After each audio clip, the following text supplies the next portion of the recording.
Hello, welcome. In the last video, we actually covered the hands-on of how we can create a loop. So at this point, I believe all of you have created your do-while loop, although you may not be able to understand what you just created. So in this session, let me actually go through that concept. A loop consists of three components in most cases. First component is a variable to help us keep track of the number of times that the loop has run. In our case, we used this variable called count. The second item or the second component is what does the loop do whenever it is run. So that is what we actually included inside the body, where we have all the items that is covered inside the form field. The last component is actually the condition which needs to be satisfied for the loop to keep running. So if you remember, we first assign the value of 0 to the variable count. Every time that the loop is run, count will increment by 1. So from 0, if it was 0 previously, now it will take on the value of 1. And it will keep on checking if count is less than 5. If as long as count is less than 5, then it will continue running. As you can see, the explanation for a condition is that it executes the contained activities and then loops if the condition is true. This means that for a do-while loop, no matter what, it will always run once first before it starts checking this condition. Let's take a look at it from a conceptual standpoint, which I will use an Excel sheet to illustrate. So at the very start, we know that the loop has not run yet. So the number of times that the loop has run is 0. We also know that we assign the value of 0 to count. In the very first instance, we do not check whether count is less than 5. Therefore, this is in gray. So the first thing to remember is that whenever you have a do-while loop, you do not check before the loop has run once. It is only after it has run once that you start the checks. So let's go to UiPath. As you can see from here, when I enter the do-while loop, I will first run all of these activities before I come to a point where I increase count by 1 and I check. So when number of times the loop has run is 0 and the value of count is 0, I do not even check whether count is less than 5.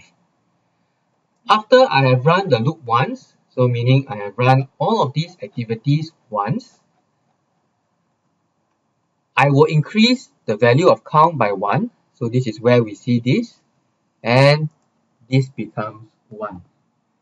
So if count less than 5, we see that it is 1 and 1 is less than 5. Therefore, the condition is met and the loop keeps running. So this continues. After it runs twice, value of count becomes 2, yes, and so on. So let me just continue all the way until the loop has run 5 times. Now we increase the count by 1 more. And now we need to check. Is the value of count is 5, so we need to check. Is 5 less than 5? The answer is no. Therefore, it stops. So that is why the loop runs 5 times, as we can see here, before it stops. So in the last video, you should have tested your program already and verified that it is working. So in this video, let's actually change some of the parameters so that I can show to you some of the concepts or illustrate to you some of the concepts that we have covered just a couple of minutes ago. So In the earlier example, we always saw that we have 5 items which we need to put in. But what happens if we don't have 5 items, but instead we only have 3, meaning that we want to only input these 3 items into our Google Sheet. Let's take a look at how we can do that. So inside your original program, instead of count more than 5, which is in your original value, we can actually say that if we only want 3 items, we can say count less than 3, it will continue running. So let's take a look at how this runs. So when I press play, we see that first of all, it starts with the first row, copies the first row and goes into our Google form and continue running. So it continues with the second row, everything works perfectly, and now we reach the third row. Do remember that we indicated that we only want 3 rows. So therefore, we notice that it has stopped. It does not proceed with the 4th and 5th row. Experiment by yourself to change the value of count to control the number of times that the loop runs. Please pause the video here and try out changing the value inside your condition from 3 to other numbers such as 4, 5, 1 or 2 and see how your program works. This will give you a better understanding of loops. Once you are done, you may proceed to continue on with this video.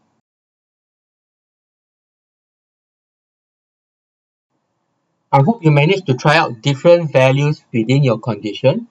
And now I want to talk about a very special scenario where inside my condition, I will indicate that count needs to be less than 0 in order for the loop to run. If you understood the previous concept, you will know that as soon as they check this condition, the loop would stop because the very first value of count is 0. So, how many times would the loop run in this situation? The answer is that the loop will actually run once in this special scenario. The reason for this is that in the case of a do-while loop, there is no checking of condition until the very first run is complete. We increment count by 1, then we check this condition. So just to prove to you that it runs once, let's take a look. So once we start running, we go to the very first row and we start copying the values.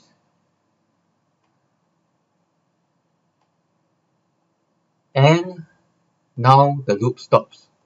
The point I'm trying to make here is that even when the condition here is not met, in the case of a do-while loop, the loop will run at least once. So let's change the condition back to 5. And as the last activity that you can try on your own, aside from changing the value inside my condition, I can also be changing the initial value of count from 0 to 1 to 2 to 3. Find out how this will affect the number of times that the loop has run. You can always refer back to this Excel to check. So if my value of count, instead of starting from 0, it is now 2, how does this affect the number of times that the loop has run? Try it for yourself and try to fill in this table, create this table and fill it in by yourself to enhance your own understanding. So this brings us to the end of this explanation on loops. I hope it is clearer now. Thank you very much. See you in the next video.